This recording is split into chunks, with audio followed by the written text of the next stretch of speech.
خود به می پسترگو کی لډیر درد نن راځي حامدا ومصليا اما بعد زما عزیزانو نن سره یو بل د عمل باره کې خبره شریکومه ځکه ډېر ملګري د عمل بار بار کوي خو شکمن وي پکې اکثر وایي چې یاره زه به دا تپوس د مولوي صاحب نه مفتي صاحب نه کومه خو بیا ترې هېر شي اکثر ته دا خبره هېره شي نو هغه عمل دا دی چې د غسل هغه که د سنت غسل وي که هغه د جنابت وي کار یو وي د جمعې په ورځ باندې وي نو هغه د هغې سنت طریقه او د هغې مستحبه طریقه هغه څرنګه ده نو زه به تاسو سره نن د غسل هغه مستحبه او مسنونه طریقه زه به هغه تاسو سره شریکه کړم کومه چې زمونږ فقهاو کومه چې زمونږ علماء دیوبند په خپلو کتابونو کې هغه نقل کړې ده د ټولو نه اول عزیزانو بهتره خو دا ده چې کله یو انسان غسل کوي نو هغه څه پرتوګ واچوي یا څه لنګ غونده کې واچوي داسې چې د خپل خاص عورت مخکې وروسته ځان پې پټ ساتي دا بهتره طریقه ده په دې جامو کې د بیا غسل کوي او که دا نه وي نو په باتروم کې بربنډ هم بیا غسل کولی شي چې هېڅ قسمه جامه یې نه وي نو اول خو دا طریقه دویمه ده چې آیا په ولاړه باندې غسل بهتر دی او که په ناسته باندې بهتر دی نو عزیزانو دې باره کې چې څومره کم حالت ډیر زیات د پردي وي هغه د پردي په حالت کې غسل دا بهتر دی نو موږ او تاسو که سوچ وکړو نو د پردي حالت هغه د ناستې دی نو بهتره دا ده چې سړی په ناسته باندې غسل وکړي د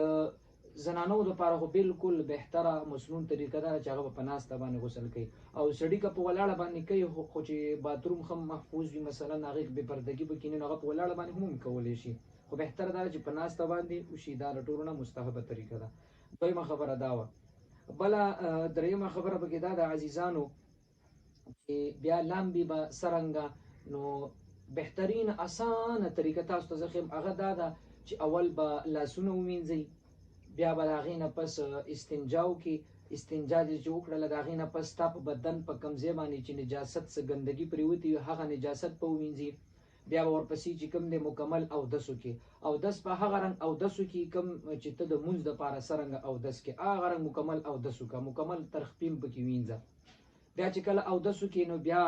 به سر ته لاس واچوي د سر ښي طرف چې کوم دی دا طرف ویښته دا به ببر کې اوبه پې واچوي بیا د سر چې کوم دی د ګز طرف دا طرف به را ویښته را ببر کې په دې به اوبه واچوي نو مطلب دا دی چې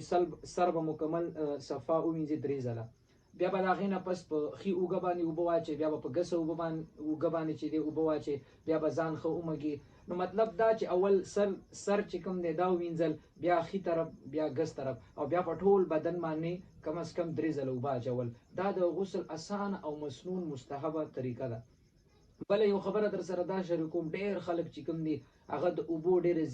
زیات پکې کوي او اوبه پکې ډېرې زیات استعمالوي نو عزیزانو که د سمندر په غاړه هم غسل کې نو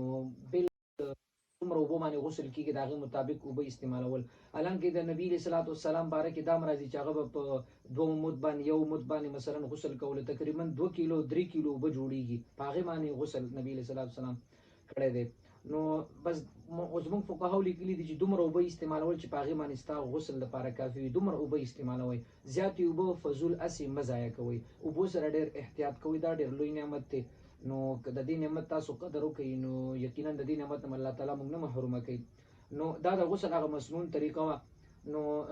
بعضې ملګرو شک وي چې غسل به څرنګه کړي او یو خبره در سره بله د دې متعلق شریکوم چې یو سړی غسل د جنابت وباسي او بالټۍ پروت وي هغې ته څاڅکي ځي نو آیا دا اوبه ګنده کوي که نه ګنده کوي نو دې کې هم خیر دی که لږ څاڅکي لاړ شي خیر دی په هغې باندې غسل کېږي دا شک شبه دغه وهم زړه ته مه راجوئ چې هغه به بالټي ته څاڅکي لاړل زما د جنابت نو دا خو به اوبه نجس کېږي نه یو لږ شان څاڅکي چې لاړ شي په هغې باندې اوبه هم نه نجس کېږي خو احتیاط کوئ چې دا بالټۍ د ځان نه لږ لرې ږدئ چې هغې ته اوبه نه ځي نو دا د غسل مسنونه طریقه ده نو تاسو په دې باندې عمل کوئ نو غسل به هم کېږي تاسو به الله تعالی ثواب درکوي او دې نه چې کوم ملګري خبر نه دي هغه هم خبر کړي او زموږ دا چینل چې کوم دی د نئی مسایل په نوم باندې چې کوم دی دا هم سبسکرایب کړئ او ملګرو سره دا خبره شریکوئ د دین خبره ده یو بل ته دا رسوئ الله تعالی دې موږ تاسو ټول خوشحاله او کامیاب لري واخر دعوانا ان الحمد لله رب العالمین